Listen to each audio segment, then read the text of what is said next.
Welcome to No Borders with Brian and Carrie. Today's episode is about how to avoid those travel scams we all hear about and just kind of keeping yourself safe and protected while you're traveling. Okay, one good way to do it is just to know before you go. Do some research on some of those scams that are out there. You know, they're on YouTube. You can find them. They're out there, and just be aware of them before you go in. One point to make is if it's too good to be true, it's probably a scam. Yeah. Now, one of the best examples of researching ahead of time, which we did not do, we arrive into Istanbul, and yes. Brian really right out the gate got scammed. We got scammed right away. We left our Airbnb, we walked out, and within about 2 minutes, somebody who was doing cleaning shoes, he dropped his brush, I picked it up. Brian then got caught up in this scam, and I wouldn't say fell for it. I knew I was being scammed immediately, and I still allowed it to happen. Yeah, and so, I mean, but the funny part of that is that later that day when we were back home, I remember I looked it up. I was like, scam, a shoe shining scam in Istanbul or in Turkey. And right away, it's the number one scam. It came out number one. Yeah, it's number one scam there. We then witnessed it happen over and over again while we were there. So if we did not fall for it a second time. If you're wondering, they only got us once. So if you make sure and do the research before you get to a location, just what the common scams are, you don't even have to do a YouTube. You could Google it and it's going to come up. I mean, it's very simple. It's going to take you a couple minutes to do, and then you just kind of have a heads up. You kind of know. Now, you're probably wondering, if I knew I was being scammed, how did I allow it to happen? Well, let me tell the story. So he dropped his brush. Carrie picked it up and handed it back to him, and he was beyond grateful. He was so thankful that he got his brush back, and he insisted on polishing my shoes. Now, why not Carrie's sandals? Why sandals? Why my shoes? But I had nothing to do with it. Mm-hmm. You're such a kind man. Allow me to do this. I do this for you. I'm a nice man. You're a nice man. Let me polish your shoes. Mm-hmm. So right away, I knew I was going to give him something, because that's how it works. Before I knew it, he was sitting down, my foot was in the boot, and he was polishing my shoes. Now, I will say that my shoes were dirty. And Carrie actually said the day before, you need to get your shoes cleaned. Mm-hmm. Cleaned my shoes, they were beautifully done. He demanded $3. Now, $3 might not sound like very much. $3 is not very much. But he was going to do it for free. So I gave him about a third of that, maybe even less than that. And he was upset with me. Yeah, he was angry with me. And then you just walk away. And then I just walked away. Yeah. Well, what are you angry about? We're both nice people. But that's a scam that they'll get you into. Mm-hmm. They think they're doing you a favor, but then they're going to demand money at the end. Well, and I think that's the other thing. So I was actually just watching another thing about somebody who had gotten scammed. It was a money cup that is put down for you to put money in. They're just sitting there, but they put it in a very crowded, busy area. It gets bumped, knocked over. They get angry with you, kind of demanding money. Don't fall for that. Just walk away. That is really the best thing that you can do. It's very common. And I wouldn't even say this is a scam, but one of the lead-ins that they always use with you is, where are you from? Oh, are you from this area? And it's very easy, and we fell for that in the very beginning of, you think they're just being friendly nice. Because that's how we are. They're just looking for a way to get your attention, and so that they can start having that conversation with you. So, it's not rude for you to walk away from somebody that approached you unwelcomed. Right. It's not rude at all. So just walk away. Just smile and say, we're from Canada, because everybody loves Canadians. The next thing that you want to make sure that you're doing is just use official transportation. Do not go out of the airport and see some car without a taxi sign on it, or unmetered taxi, and hop in it. Make sure that you're using either an app that you have a little bit of self-control, or some control over knowing what the price is going to be. We always try and use the app. We always try and use Uber or Bolt or Grab or whatever it is, because then you get the price beforehand. You know what you're going to pay. We've even gotten to the point before where the taxi cab driver gave us one price, and our Uber app gave us a different price. And all you simply do is say, hey, listen, I can get an Uber for this amount. They'll match it. Yeah. In every case, they'll match it. But don't let the taxi cab driver dictate the price to you. Right. You dictate the price to them within reason. But we've done that many times. Well, and I think making sure when you hop into a taxi that you're making sure it's metered, that the meter is on. If you come in at the airport, a lot of time there'll be a taxi line. That is a safer place to go than trying to just go and hail your own. Here, when we arrived in our location now, there was actually a taxi stand that you had to go to, and they asked where you were going. You gave the address to a lady at a counter. She printed off a receipt that showed what the price was going to be. You handed that to the taxi driver. So you knew ahead of time what the price was going to be. I just really like that. I'm not one of those people that like taxis, because that's one area, doesn't matter where you are in the world, that is a place that's just known to be a scam, that they are going to try and take advantage of you in some way or another. So you don't want to get taken for a ride. Pun intended. Joke of the day. That was a good one. Book through reputable sources. There's always going to be somebody that wants to take you on an excursion or show you around the city. Make sure you go through a website or you go into a building and you book it through an agency. Right. I mean, this is just an area where you can get taken for quite a bit of money difference than what you would have paid otherwise. Make sure that your accommodations, we know people that do it this way, and to each their own, whatever decision you make with how you handle these. But when you are letting money change hand between you and just a person that you met in this other country without any kind of contract in place or anything, as far as say for accommodations. Right. That is a risk, and if you want to take that risk, that's completely up to you. But you may say to them, this is the time I'm staying from here to here, and you give them this cash, and then all of a sudden they say to you 10 days later, nope, we only agreed to 10 days, you need to leave. You have nothing to fall back on. Nothing. We get this a lot too when we talk about how much we pay for our accommodations. And we get it all the time. Well, all you need to do is you need to go into that city and get a hotel room for 2 nights, contact a host, and just deal with the host through WhatsApp. You'll get a better deal. Don't go through a website. Don't go through an official means of doing it. Well, you have nothing to fall back on. You have nothing to fall back on. You just gave that person $600, which was half price. Well, now what? They could kick you out in 3 days. There's just so many gray areas and things that can go wrong with that. And same with tours that you're going on. If you don't go through a reputable site and you just, and there's a lot of them. I'm not saying that they're all bad by any means. The majority are probably good.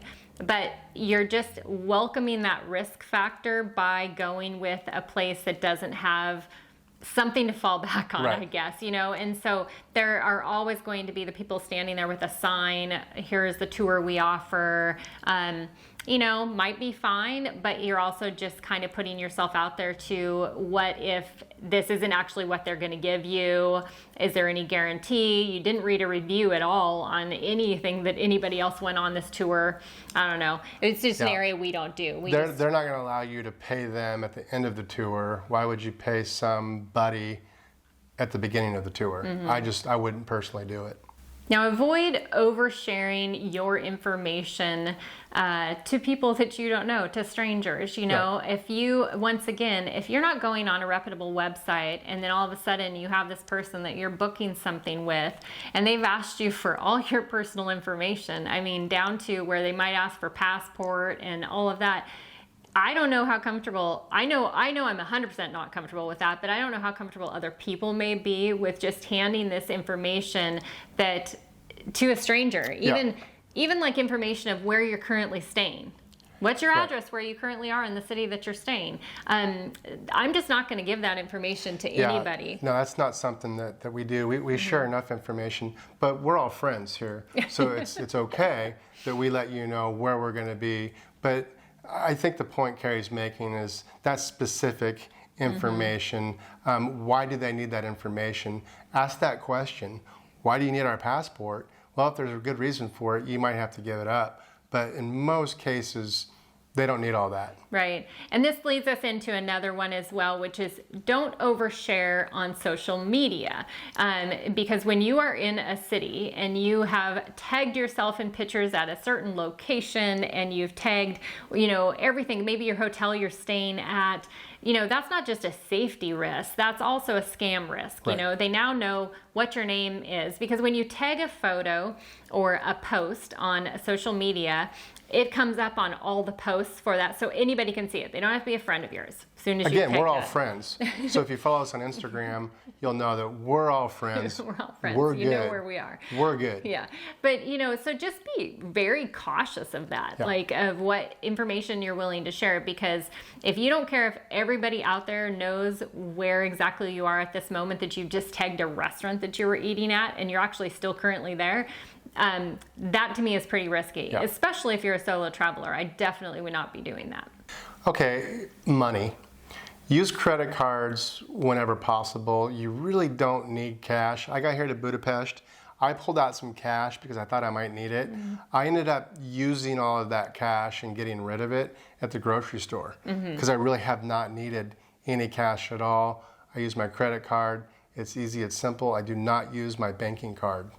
And I think on that note, when you use your debit card, you have very little control over debit card purchases. That money is already gone out of your account, typically by the time you've seen it, the charge. Where with a credit card, we'll get notifications if something looks weird or something on our account, or there's double purchases or things. And there's also the fraud protection on there, and you just don't have that with debit. So I would highly recommend make sure that you're always using a credit card. It's just a much safer way to go. And we have found that no matter where we've gone, they've taken our credit card, just like anywhere you're from, the exception of maybe Southeast Asia, where we're getting that plate of pad thai, and you need to give them a couple bucks at a food stand or something like that.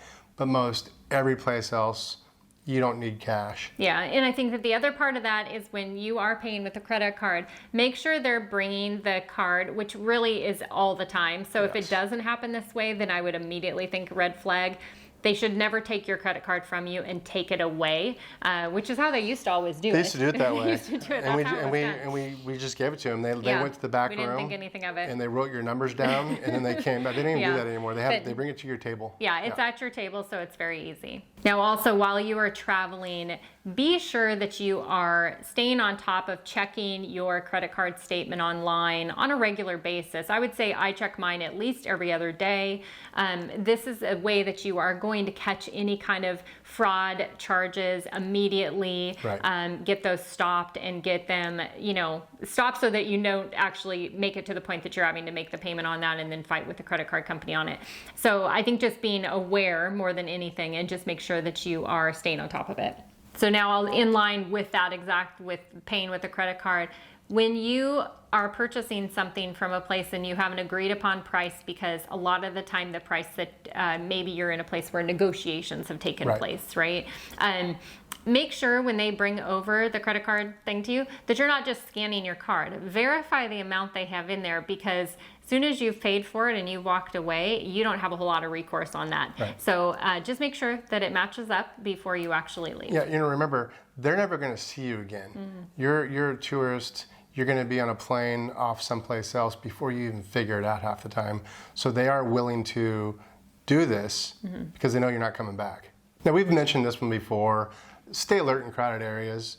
There's pickpockets. There's just people out there that are willing to take advantage of you if you let them. Right. I mean, we always kind of look at this one as like it's common sense, but honestly, if you don't travel a lot, or maybe you're from a really small town where you leave your doors unlocked, and I mean, I've been there, you didn't have to worry about any of that. And then all of a sudden you are going on this trip and you're going to be in a crowded, touristy location. Put your backpack onto the front of you when it's in a busy, crowded area. Make sure you have your hand on your purse. Brian has his sling pouch. Make sure that's in front of you. You can even kind of put your hand on it. There's just things to kind of just use that common sense. Make sure that anything of value is right within your sight. We see people walking through crowded locations with a backpack on all the time. Or even on a train And they'll be standing with their back to people they have no clue who they are in an incredibly crowded train that it would be very easy for somebody to I'm just not a open pickpocket. I'm not going to take advantage of anybody. But I did unzip this guy's bag one time. I reached in and pulled all of his stuff out before he had any idea what I was doing. He got angry with me, but I taught him a lesson. He learned his lesson. He did not do that. No, I did not do that. I would never do that. He probably got punched. I would never. I'd probably get beat up. Yes. So I did not do that. But people do. Yeah. So just be aware. And I think this kind of leads into just, trust your instincts. If you have a bad feeling about something, get out of that something. Yeah. Go somewhere else. This is I think that to me is the number one thing. We have been in locations, or I might be around a person, somebody's following you a little bit too closely, somebody just crossed the street and then they're right behind you.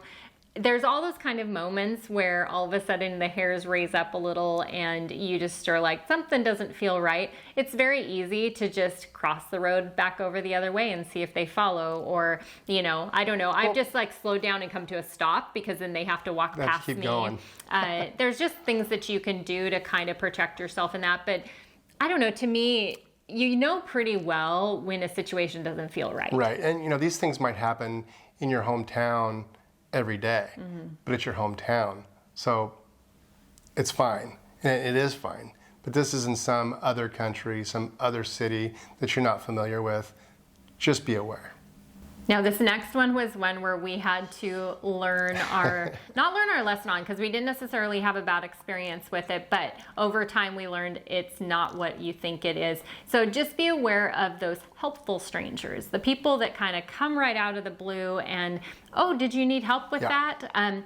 Once again, 90% of the time, they mean well. They are actually there to help you. There are a lot of nice people out there, and God bless them, every single one of them, because we love you. But there are people out there that want to help you for one reason, and that's to take advantage of you. Yeah. And so be cautious of overly nice people. Be nice back, but maybe refuse their help. Right. And I think that was one area that in the beginning, and I know I mentioned this earlier, is you did not ask for their help. So you turning down help isn't you being rude. It's not, and that took a while to kind of understand. It's like when somebody's approaching us from a restaurant, like, come into our restaurant. Me saying no thank you and walking by, I don't have to be super pleasant and go look at their menu. I didn't solicit them coming you don't have to be rude either. Right, but I didn't ask them. I can still say no thank you and walk by, but I didn't ask them to show me the menu. I didn't ask to come into their restaurant. So somebody coming up and saying, hey, let me help you with those train tickets. Well, just remember, they're helping you with train tickets. You also have your credit card right there. You don't have to have their help. Just say, no, I really appreciate it, but we're going to figure it out. Thank you so much. Say, great, thank you, beat it. Hit the bricks. Send them on their way. Now, if you're using public Wi-Fi, make sure you have your VPN set and ready to go. You don't want to get scammed online. Right, and that is, this takes place in, you're in cafes, you're in an airport, you are in your hotel or even an Airbnb. These are on Wi-Fi networks. You have no familiarity with it at all. You have no idea who's watching. So that is just a step that we absolutely do every time that we are searching anything, is we are on our VPN. VPN helps you in a lot of other areas as well. So if you don't have a VPN, make sure you pick one up. Yeah, and if you're interested in one at all, we will have the link below for the one that we've been using for a few years now and we're very happy with. One other thing that you want to be aware of is when you are taking cash out at an ATM machine, make sure the ATM that you are choosing to use is in a, not only nicely lit area if it's dark, but make sure it's not just a standalone ATM. Right. It is attached to a bank, or it's inside a mall or something. Just someplace that you feel protected, that your information is protected. Yeah, and we also look for ones with the scanner. We don't like to stick our cards in. Sometimes we don't have a choice.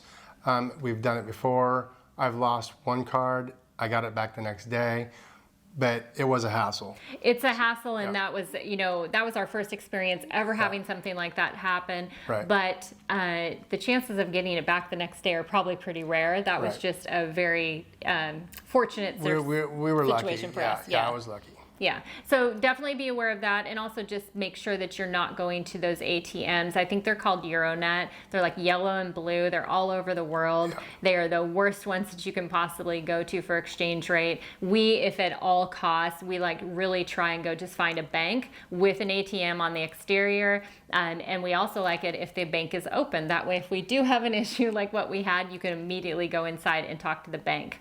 Okay, I've never had anybody walk up to me and give me something for free without a string attached. Avoid free stuff. If somebody gives you something, they want something in return. By the time you take it, it might be too late. Well, and I think the saying is like nothing is free. Nothing's free. You know, they're going to skit you, they're going to scam you somehow. And so, you know, even down to the point of, say you go into a market, they're constantly offering you samples. And certainly there are, just like all these other things we've been talking about, 90% of the time everything is just fine. Right. But there's going to be those specific places that as soon as you have taken that sample, they are going to be aggressively now selling to you because you did take that sample. And so it's sometimes just easier. We just don't ever take the samples. We don't take the samples because then I feel obligated to buy something because I'm super nice. Right. And I go, I got to buy these cherries now. They were delicious, but I always feel like if you take the sample, you should also buy just because you're a kind, nice person. But if you don't want to buy, you kind of sometimes feel forced to. So avoid those freebies. Yeah, I think that we were at a market in Turkey and we knew we were buying olives. And so that was where she was like, oh, a sample, you know, and then we didn't mind sampling because we each bought different olives from different vendors and we sampled there. Then you don't feel guilty. And you don't feel bad. So if you know you're then going you fill up. You get like one of every olive they have. And you don't feel guilty at all because you're buying some olives. Yeah, so if you know you're going to be buying, then go for it and take those samples and stuff. But I just think that any of those places that are handing you something that is free, just be thinking about what they're looking for because there's usually a motive. Nobody's just giving you something for free. No. It costs them something to give it to you. Now, all the time, we get questions asked, what if this happens? What if that happens? All of these what ifs. What ifs can certainly happen. You don't have to be that cautious normally. In this case, it's okay to be overly cautious and just be aware of everything that could happen.